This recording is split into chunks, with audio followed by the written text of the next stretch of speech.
Una nueva consulta popular plantea el gobierno. En esta oportunidad, Daniel Noboa ha seleccionado 9 preguntas para consultarle al Ecuador algunas reformas importantes que plantea. Y en ese orden de cosas, ¿qué dicen las preguntas, al menos planteadas hasta ahora? Pongan mucha atención para quienes siguen de cerca este servicio noticioso en la mañana del día de hoy. Pongan mucha atención. Este es el contenido de las preguntas. Primera pregunta: ¿está usted de acuerdo con que las Fuerzas Armadas inicien acciones para prevenir y erradicar la actividad de organizaciones criminales transnacionales que operen dentro y fuera del territorio nacional conforme al anexo de la pregunta 1? Esa es la primera.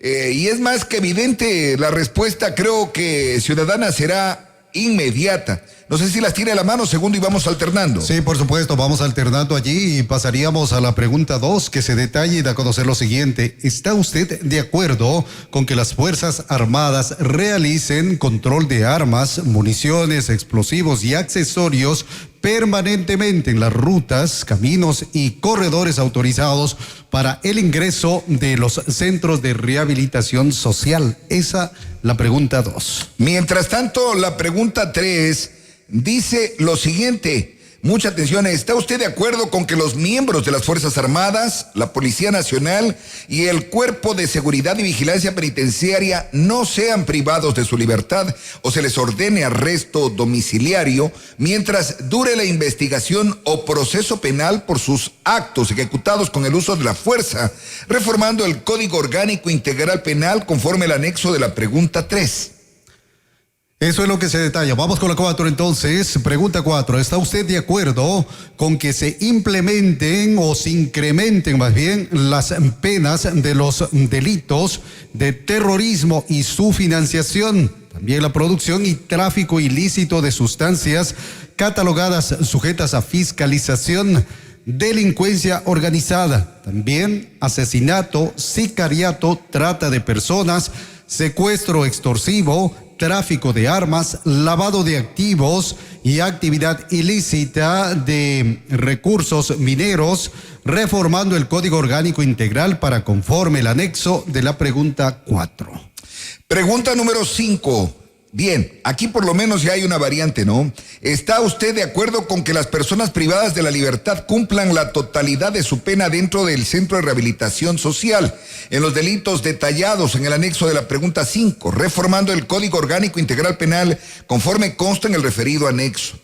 Es decir, mis queridos amigos, que no se les dé ningún tipo de prebendas para salir antes del plazo establecido en la sentencia. Eso detalla. Vamos con la 6. ¿Está usted de acuerdo con que se tipifique el delito de tenencia o porte de armas, municiones o componentes que son de uso privativo de las Fuerzas Armadas o la Policía Nacional sin afectar a las armas de fuego permitidas para uso civil, reformando el Código Orgánico Integral Penal conforme el anexo de la pregunta 6. 7. ¿Está usted de acuerdo con que las armas, sus partes o piezas, explosivos, municiones o accesorios que fueron instrumentos o objeto material de un delito puedan destinarse al uso inmediato de la Policía Nacional o las Fuerzas Armadas, reformando el Código Orgánico Integral Penal conforme al anexo 7? Tomen en cuenta que hoy por hoy, cuando se decomisa cualquier cantidad de armas, por lo general van a la destrucción, y a veces puede ser material que, usado desde la ley, puede darse un uso efectivo, ¿no? Se podrían utilizar. Vamos con la pregunta 8. ¿Está usted de acuerdo con que se evalúe a las servidoras y los servidores de la función judicial, incluyendo una auditoría a sus declaraciones personales o patrimoniales, conforme el anexo de la pregunta 8? Perfecto. Pregunta 9. ¿Está usted de acuerdo con que el Estado proceda a ser titular, es decir, propietario de los bienes de origen ilícito o injustificado, simplificando el procedimiento de la Ley Orgánica de Extinción de Dominio conforme al anexo de la pregunta 9? Esta pregunta es interesante, ¿no? Porque muchas cosas que se decomisan, en muchos de los casos, a personas víctimas que han sido prácticamente sentenciadas por temas de esta naturaleza, pues hoy esos bienes podrían pasar a ser del Estado, ¿no? La pregunta 10 es interesante, vamos al contexto general. ¿Está usted de acuerdo en que se reformen los procedimientos de inadmisión, deportación y expulsión de extranjeros que, con el afán de controlar la migración y fortalecer la seguridad del Estado, conforme el anexo de la pregunta 10? Pregunta número 11, y esta realmente es la que un poco le fastidia a la people, ¿no? A un grupo de poder probablemente sí le interese, a estos que se dedican a las apuestas, a los casinos, y que en muchos de los casos pues no se sabe pues el origen lícito de ese dinero. Vea usted, pregunta 11, ¿está de acuerdo con que se permite el funcionamiento de casinos, salas de juego, casas de apuestas o negocios dedicados a la realización de juegos de azar bajo las condiciones que se detallan en el anexo de la pregunta 11? En todo caso, pues mis queridos amigos, el documento entregado precisamente por esta institución y que da cuenta sobre lo que será el proceso para la consulta popular. Aquí tiene que emitir el pronunciamiento a quien le corresponde, ¿no? Sin instancia en la Corte Constitucional. La Corte Constitucional, claro. Y ahí veremos. Según se mencionaba, y en camino otras preguntas más que de pronto se harían llegar en las próximas horas. ¿Qué más preguntas todavía? Más preguntas es lo que se mencionaba, ¿no? Directamente. Estaremos pendientes a ver qué es lo que acontece. Perfecto. Siga pegadito de la Mega, la radio que se pega. Usted escucha Mega Noticias, la más alta credibilidad informativa en la región.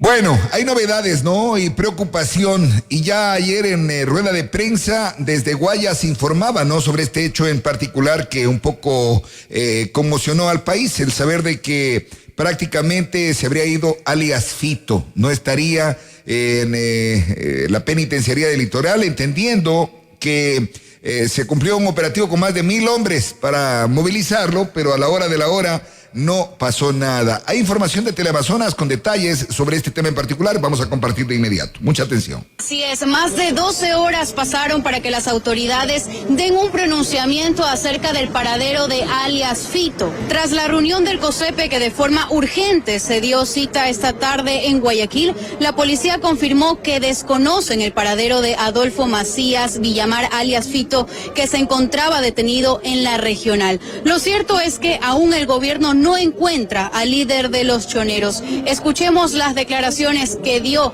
el comandante general de la policía, César Zapata. Escuchemos. Que ahí se pudo percatar la no presencia de uno de los internos que permanecen en este centro de rehabilitación social. Policía Nacional conjuntamente con Fuerzas Armadas continúa en la investigación, pero para esto yo debo mencionar que contamos con el respaldo del Gobierno Nacional, el respaldo de la señora ministra del Interior, y también en este caso ya la Fiscalía ha actuado. Hoy en la tarde la señora fiscal se trasladó a este centro de rehabilitación social, en donde pudimos nosotros conjuntamente con ellos verificar que efectivamente hasta el momento en el lugar o en el área en donde debía haber estado esta PPL no se encontraba, razón por la cual vamos a continuar en la parte interna con los operativos hasta dar con la ubicación de este ciudadano. Comentarles también, compañeros, amigos televidentes, que en esta reunión se dieron cita también la ministra de Gobierno, Mónica Palencia, el gobernador de El Guayas, Alberto Molina, y también Iván Saquicela, presidente de la Corte Nacional de Justicia, como también el secretario de Comunicación, Roberto Isurieta, y otras autoridades locales. La policía no admitió las preguntas de los periodistas, y esto fue lo que ocurrió precisamente la tarde de hoy aquí en la gobernación del Guayas, en esta reunión del COSEPE. Es en cuanto puedo informar a esta hora de la noche. Compañeros, ustedes tienen más información. Bien, esas eran las últimas novedades precisamente en el puerto principal tras los detalles de este hecho en particular. ¿Usted se enteró de algo más, tal vez? Detalles adicionales ya se daba a conocer en relación, bueno, en cuanto al proceso legal que se llevaba a cabo en contra de alias Fito. También se daba cuenta la sentencia que estaba cumpliendo. Se menciona una sentencia de 34 años de cárcel por delitos acumulados, entre ellos delincuencia organizada, también narcotráfico, asesinato, y fue condenado de acuerdo a lo que se menciona en el 2011 para cumplir estas sentencias ahí en la penitenciaría del Litoral. Bien, ahora, complementariamente a este tema, permítame indicarle, segundo, que el personal de los colegas de Teleamazonas se trasladaron para conocer cuál era el ambiente precisamente allí en el centro de detención del puerto principal. Gracias, buenas noches. Una vez confirmada la fuga de alias Fito, aparente calma y no se ha cerrado al tránsito vehicular acá en el kilómetro 17 de la vía Daule, aquí en los exteriores del Centro de Privación de Libertad Zonal 8. Sabemos que el personal del aeropolicial está haciendo rondas aéreas y por supuesto esto coordinado con personal de la Policía Nacional en la parte baja y también coordinando acciones con personal uniformado del Comando Conjunto de las Fuerzas Armadas. Reiteramos, confirmada la fuga de alias Fito, pero todo esto obedece a lo ocurrido cerca de las 5 de la mañana con un supuesto operativo de control de armas donde se verificó que no se encontraba alias Fito y asimismo sus pertenencias. Nuestra compañera María Mercedes Pesantes nos preparó una nota al respecto. Veamos. La mañana de este domingo empezó un fuerte operativo CAMEX al interior de la cárcel regional, al noroeste de la ciudad de Guayaquil, encabezado por alrededor de 1,000 efectivos de la Policía Nacional y Fuerzas Armadas. Durante el operativo de control de armas y municiones, también se buscaba trasladar al líder de los choneros, alias Fito, a la cárcel de máxima seguridad La Roca.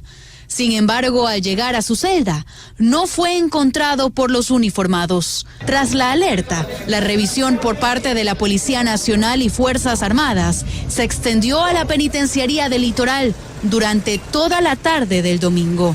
En múltiples ocasiones entraron y salieron tanquetas y uniformados. Esto sucede horas después que el gobierno anunciara el traslado de reos a diferentes cárceles del país.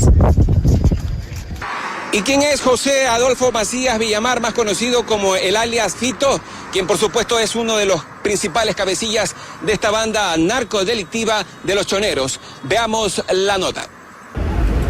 El ascenso de José Adolfo Macías Villamar, alias Fito, de 44 años, a la cúpula de los choneros, se dio a raíz del asesinato del ex líder José Luis Zambrano, alias Rasquiña, en 2020. La pugna por el cargo empezó, desatando la violencia en las cárceles del país, con una ola de masacres que dejó alrededor de 410 reos asesinados entre 2021 y 2022.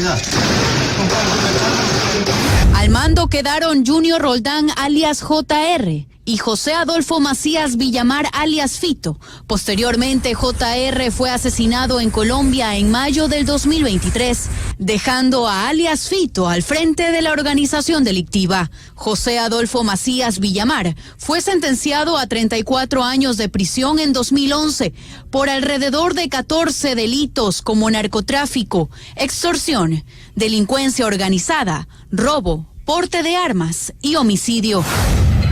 Alias Fito disfrutaba de privilegios en la cárcel regional, privilegios que iban más allá de lo que un recluso común podría imaginar, desde la celebración de su cumpleaños en medio de grandes festejos, baño privado, ducha de agua caliente, armario, refrigeradora, televisor y más. Incluso se le permitía el uso de celular y de otros equipos electrónicos. Y en más de una ocasión grabó videos simulando ruedas de prensa desde el centro penitenciario. La doctora Claudia, la señora, en verdad, ella fue la que trabajó. El pasado 12 de agosto y 3 días después del asesinato del ex candidato presidencial Fernando Villavicencio, alias Fito fue trasladado a la cárcel de máxima seguridad La Roca en medio de una intervención de alrededor de 4,000 uniformados. Un mes pasó y por decisión de un juez regresó a la cárcel regional. Queremos reiterar que no se ha cerrado al tránsito vehicular acá en el kilómetro 17 de la vía Daule, precisamente en los exteriores del Centro de Privación de Libertad Zonal 8. Personal de seguridad de la Policía Nacional coordina acciones con el Comando Conjunto de las Fuerzas Armadas y asimismo con el personal uniformado de la ATM y CTE para que todo transcurra con total normalidad en este punto del noroeste de Guayaquil.